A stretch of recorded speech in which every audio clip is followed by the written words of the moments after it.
രാവിലെ നമ്മൾ പിള്ളേരെ എല്ലാം സ്കൂളിൽ പറഞ്ഞു വിട്ടിട്ട് നേരെ മീൻ വാങ്ങാൻ പോയിട്ടോ. ഇത് തോപ്പിമുക്കാണേ സ്ഥലം. അമ്മമ്മേനെ രാവിലെ ആരോ പറ്റിക്കാൻ നോക്കി. അതിന്റെ വിശേഷങ്ങളെല്ലാം നമ്മുടെ അടുത്ത് പറഞ്ഞുകൊണ്ടിരിക്കുക കേട്ടോ. തിരിച്ചു വന്ന വഴിക്ക് നമ്മുടെ എൻഡോർക്കിന് കുറച്ച് കാറ്റ് കുറവായിരുന്നു. അപ്പൊ കാറ്റടിക്കാൻ വേണ്ടിയിട്ട് നമ്മൾ നിർത്തിയേ. ഒത്തിരി കാറ്റ് കുറവായിരുന്നു, കുറച്ചല്ല. അപ്പൊ ഞാൻ വിചാരിച്ചു പഞ്ചറായിന്ന്. ഭാഗ്യം കൊണ്ട് പഞ്ചറൊന്നും ആയില്ല. പുതിയ ടയറായിരുന്നു കേട്ടോ. മീൻ മേടിച്ച കൂട്ടത്തിൽ നമ്മളൊരു വലിയ ചെങ്കലവ മേടിച്ചിട്ടുണ്ടായി. നമുക്ക് എയർ ഫ്രൈ ചെയ്തെടുത്തിട്ട് നമുക്ക് 4 പേർക്കൂടെ കൂടി കഴിക്കാൻ വേണ്ടിയിട്ടാണ്. അത്രയും വലിയ ചെങ്കലവയാണേ.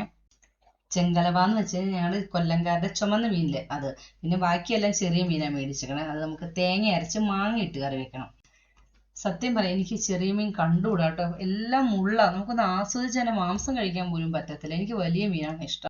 ഇത് കേൾക്കണ ഏതെങ്കിലും പ്രായമുള്ളവരുണ്ടെ പറയും, ഓ അവള് വലിയ മീനെ കഴിക്കത്തുള്ളൂ എന്ന്. സത്യമായിട്ട് ഈ മെനക്കെടാൻ വയ്യാഞ്ഞിട്ടാ. പിന്നെ ഓരോരുത്തർക്കും ഓരോ ഇഷ്ടങ്ങളല്ലേ.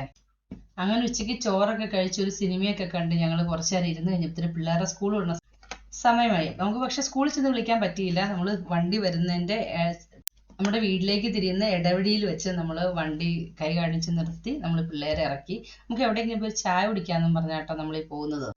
നേരെ പോയത് നമ്മൾ കേക്ക് വേൾഡിലാണ്. കേക്ക് വേൾഡിൽ ചെന്ന് നമ്മൾ മയോണൈസ് ഇല്ലാത്ത ഷവർമയൊക്കെ പിള്ളേർക്ക് മേടിച്ചു കൊടുത്ത് തൊട്ടടുത്ത തട്ടുകടയിൽ നിന്ന് ഒരു ചായയൊക്കെ കുടിച്ച് നമ്മൾ തിരിച്ച് വീട്ടിലോട്ട് പോന്നു.